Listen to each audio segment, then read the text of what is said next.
அடிக்கிற வெயிலுக்கு ஜில்லுன்னு ஏதாவது ஜூஸ் சாப்பிட்டா நல்லா இருக்கும்னு தோணுதுல்ல? மஸ்க் மெலான் மில்க் ஷேக் தான் இன்னைக்கு நம்ம செய்ய போறோம். இதுல உடல் சூட்டை தணிக்கக்கூடிய பாதாம் பிசின், சப்ஜா விதைகளை சேர்த்து நம்ம செய்ய போறோம். எப்படி செய்யறதுன்னு பார்க்கலாம்.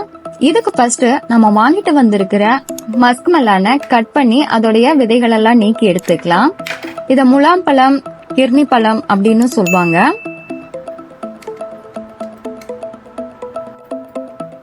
இந்த பழத்தை குட்டி குட்டி பீசஸா கட் பண்ணி இது மேல நாட்டு சக்கரை இல்ல சக்கரை, தேன் கலந்து சாப்பிடும் போதும் ரொம்பவே டேஸ்ட் நல்லா இருக்கும்.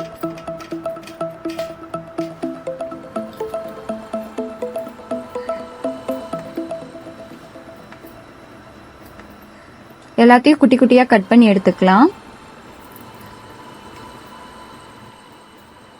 கட் பண்ண முலாம்பழ பீசஸ ஒரு மிக்ஸி ஜார்ல சேர்த்துட்டு அது கூடவே 3 ஸ்பூன் அளவுக்கு சர்க்கரையும் சேர்த்து நல்லா அரைச்சு எடுத்துக்கலாம்.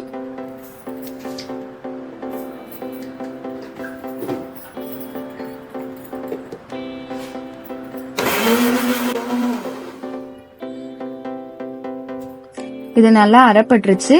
இப்போ இதுல காய்ச்சி ஆற வச்சிருக்கிற பாலை இது கூட சேர்த்துக்கலாம்.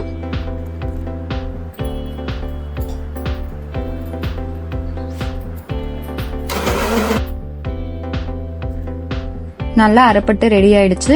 இப்போ ஒரு கிளாஸ்ல தேவையான அளவுக்கு ஐஸ் கட்டிகளை சேர்த்துட்டு 2 ஸ்பூன் அளவுக்கு ஊற வச்ச பாதாம் பிசினை சேர்த்துக்கலாம். அது கூடவே ஊற வச்ச சப்ஜா விதைகளையும் சேர்த்துட்டு நம்ம அரைச்சு வச்சிருக்கிற மஸ்க் மெலான் ஜூஸையும் இது கூட சேர்த்துக்கலாம். எல்லாத்தையும் சேர்த்து நல்லா மிக்ஸ் பண்ணிக்கலாம். இந்த வெயிலுக்கு நம்மளுடைய உடலை குளுமையா வச்சிருக்கிறதுக்கு ஏத்த மாதிரியான இந்த மஸ்க் மெலான் ஜூஸை எல்லாருமே ட்ரை பண்ணி பாருங்க. பிடிச்சிருந்தா லைக் பண்ணி ஷேர் பண்ணுங்க, கமெண்ட் பண்ணுங்க, மறக்காம சப்ஸ்கிரைப் பண்ணுங்க. தேங்க்யூ.